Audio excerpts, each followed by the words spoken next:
So stop with this cancel this person, because soon this person make their apologies. What happened to the cancel though?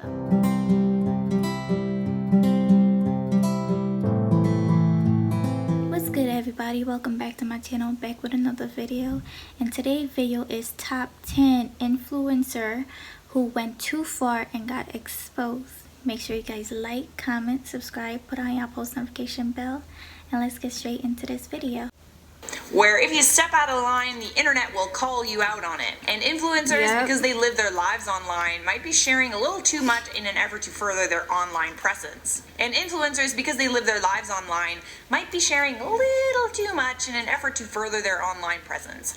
I'm about to count down the top 10 influencers who went too far and got exposed, part 6, here for you on IO. What's gravy, fam jam? This is Inform Overload. We do the news, we spill the tea, we It's been a minute since I did one of these, but we've got plenty of influencers that did an oopsie to add to one of these lists. Now, if you watch this channel, then you might have heard of some of these influencers before, some of you might not.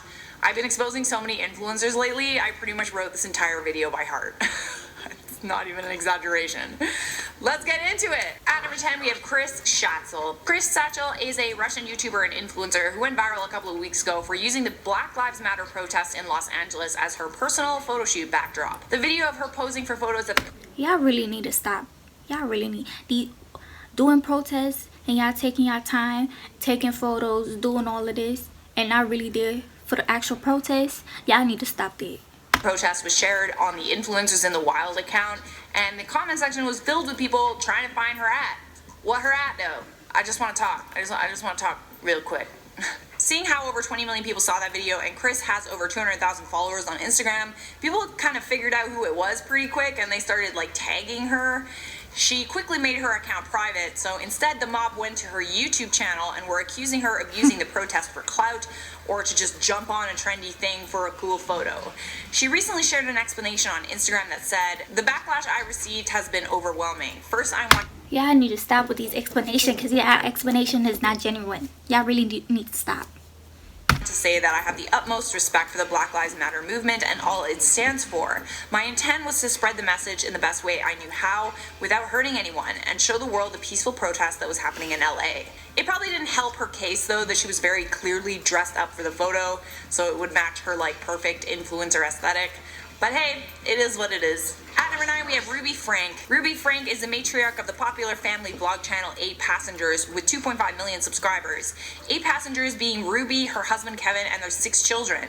Their family is Mormon and known on YouTube for being extremely strict. But after a video was posted that showed Ruby's son Chad admitting that he's been sleeping on a beanbag chair for 7 months as punishment over a couple pranks he played on his younger brother, people were quick to criticize Ruby and her husband and call them out for neglect and abuse. That's right, Ruby Frank was exposed by her own son. They ended up deleting the video in question, but other videos were unearthed and watched with new eyes, like a video where Ruby's 5-year-old daughter had forgotten her lunch at home, and Ruby refused to bring it to her and said she had to go hungry because it wasn't the first time she forgot her lunch. Why would you let your kids go hungry? Are you stupid? She's 5 years old. I didn't even remember how to tie my shoes when I was 5 years old.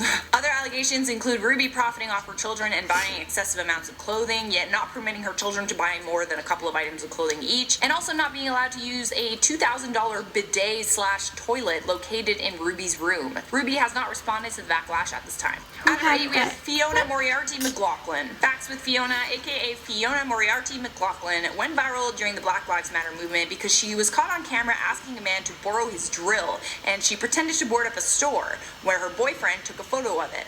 In typical influencer fashion, she gave back the drill when she got her photo, thanked the man, and then got into a Mercedes and drove off. It didn't take long after the video of Fiona was shared online. Y'all, influence. Y'all gotta stop. I don't even be on Instagram like that. Like, I post a picture like once a year or never, really. Like, y'all really need to stop doing this for views and likes. for people to find out who she was, and a New York Times reporter identified her. She had had previous work as a reporter. Fiona had also used her Twitter account to criticize the protests as well as the defacing of a billboard in LA. Eventually, Fiona got fired from her internship with the Washington Examiner over the incident. You done lost your job over something so stupid, like just trying to take a picture. Like, y'all really gotta think.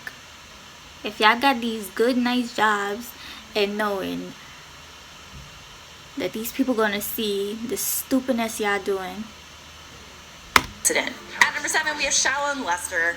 Shaolin Lesser is a celebrity gossip commentator on YouTube that likes to talk about the fact that she used to work at Star Magazine. She combines the world of celebrity gossip and dating advice into her successful YouTube channel, but earlier this year, many commentary channels felt she had taken the gossip a step too far. D'Angelo Wallace was the first commentary YouTuber who blew the whistle, and other commentary channels followed suit, including this one. Not only was Shaolin singling out celebrities like Selena Gomez and Pete Davidson, she created false narratives about their lives without sources. She created videos on how to cheat and get away with it. She made fun of celebrities' mental health, and even went as far as to do a psychological assessment on Ellen DeGeneres when she's not a licensed therapist and doesn't have a background in psychology. Oh yeah, and she also said that BTS looked like a group of women. You should know better than to insult the BTS army. Like, never. Ever. Anyways, the YouTube community came down hard on her for her many indiscretions. She didn't really respond and waited until the controversy was over. For the most part, she's been staying out of trouble since then, but hey, I'm watching you, Shaolin. Shaolin. At number 6, Suhaila Ben Lahab. Suhaila is one of several influencers who recently faced backlash for their strange show of support for the Black Lives Matter movement, posting a photo of them in blackface. Suhaila is an Algerian influencer with 1.6 million followers, and she posted this photo showing herself in half blackface. The caption of the photo read, "We're one. Just because we are black on the outside doesn't mean that we are black on the inside. Racist people are the true black heart ones. They are black on the inside, though they do not know it." I'm not sure what she means by that, but I think... Commercial.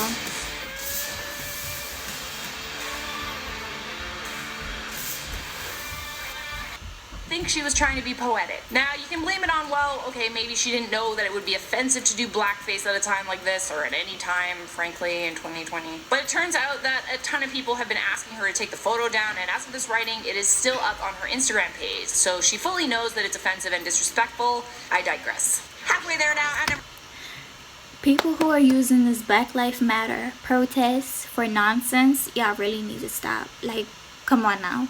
And then please, just stop. Black Lives Matter protest is not a fun and joke thing. It's really not. And it's not something you use to get views and like. Number 5 on this list, we have Nessa Barrett. Nessa Barrett is a 17-year-old TikTok star with millions of followers, and well, she does what most TikTok stars do. She dances. But when she posted a video that showed her laughing and dancing to a man singing a verse of the Holy Quran, people called her out and said it was offensive and insensitive. Nessa Barrett said she came across the song on the For You page on TikTok and didn't realize what it was. Nessa was 17 years old at the time. She said in defense of herself, "My step-siblings, like my stepmom, is from Egypt and all that stuff, so I know that it could have been taken offensively. I just want to apologize for anyone who took it that way and was offended. I think I'm sorry to anyone that practices that religion." The apology was not enough for some who argued that having a Muslim mom should not excuse what she did. In fact, if she had a Muslim mom, then it kind of makes the situation she should have known already. Because she should know better, essentially. Exactly. Nessa ended up posting a second apology on her TikTok. His apology is nothing. Micah and James Stoffer are another family that run a popular family vlog channel, and much of that popularity is credited to the adoption of a little boy with special needs from China. We just react to this. The adoption of Huxley made their channel explode in both views and subscribers. It brought on lucrative brand deals, and the Stoffers would often crowdfund and ask their audience to pay for Huxley's special needs therapy. But when Huxley vanished from their videos, people started asking questions, forcing the Stoffers to admit that they had, in their words, rehomed Huxley and placed him with a new family that they say is better suited to his needs. The admission was very controversial, as experts say that placing adopted children with other homes can be extremely traumatic for everyone involved, but especially the child in question. Not only that, but they didn't actually use an adoption agency to do the rehoming, so to speak. It turns out the authorities are now investigating the Stoffers, and brands like Fabletics and Playtex Baby have dropped them from their roster. In at number 3, Newfound Musa. Newfound Musa, who's known online as Sophia Taloni, made headlines in the spring of 2020 after she told her followers to download gay dating apps in order to locate gay men, because gay dating apps show you where gay men in your surroundings are. She said that the purpose of this was to show how many gay people are in Morocco but hiding it in an effort to humanize homosexuality. But as a member of the LGBTQ community herself, a transgender woman, I am not sure how she thought this was a good idea. Morocco is an Islamic country where same-sex activity is illegal. As a result, Moroccan men on dating apps were tricked by people catfishing them into sharing intimate photos that were posted online. Some of these gay men were thrown out of family homes during coronavirus lockdowns, and several were blackmailed. Musa said her intention was not to target or out gay men. So what her was intention your intention? Was to bring them into the mainstream in Morocco. Getting close now, number 2 on this list, She knew that would have happened. Russian influencer Maria Bamasheva, who has over 400,000 followers on Instagram, sparked outrage when she announced that she was in love with and engaged to 20-year-old Vladimir Shavirin, who used to be her stepson. The photo that really upset people was this photo she posted. It shows her and Vlad when Vlad was only 7 years old, and her and Vlad currently when he's 20. I think actually seeing how drastic the age difference was, even if they don't look that different in age now, needless to say, it was like a step too far. I mean, the woman watched him grow up. She didn't change his diapers, but she probably saw him bathing and stuff like that. Like, it's weird. It's fucking weird, man. To add insult to injury, she adopted her ex-husband's 5 children when they were together. So if she marries Vladimir, she would not only be their stepmother, but also their sister-in-law. This one definitely makes the Lannisters seem like saints. One has to wonder how someone can grow to love someone that they've known since they were a child, when they themselves were an adult. At what point did she become attracted to him, and at what point did she fall in love with him? And also, did she leave her ex-husband for his son? Alright, the moment you've all been waiting for at number 1, no surprise here, we have Doja Cat. Miss Doja Cat was at the center of controversy when videos of her in a tiny chat room went viral. The rumor was that Tiny Chat was a racist chat room used for white supremacists, and Doja was often seen acting sexy for the men on camera. Then an old song by Doja called Din Do Nuffin was leaked online. Din Do Nuffin is a racial slur used to refer to victims of police brutality. More allegations surfaced, and before long, people accused Doja of hating her own race. Doja is half black, her mother is Jewish, and her father is South African. The hashtag Doja Cat is cancelled started trending on Twitter, and eventually, after days of speculation, Doja went on Instagram Live to release a statement. Essentially, she debunked all the claims, except of course the claims that she would go into chat rooms and essentially act like a cam girl for random strangers on the internet. If you watch my video, Doja Cat is cancelled, explain, you know, my stance on this. The only thing Doja Cat is really guilty of, in my opinion, is being a bit of a freak. But regardless, some think that she shouldn't be behaving in certain ways because young women, especially young black women, look up to her. Anyways, guys, that is it for this video. That's all. Alright, let me talk about this. Y'all do something wrong, y'all post a video saying something wrong, in your mind, don't y'all think twice before posting that video? Like, how is that gonna offend somebody?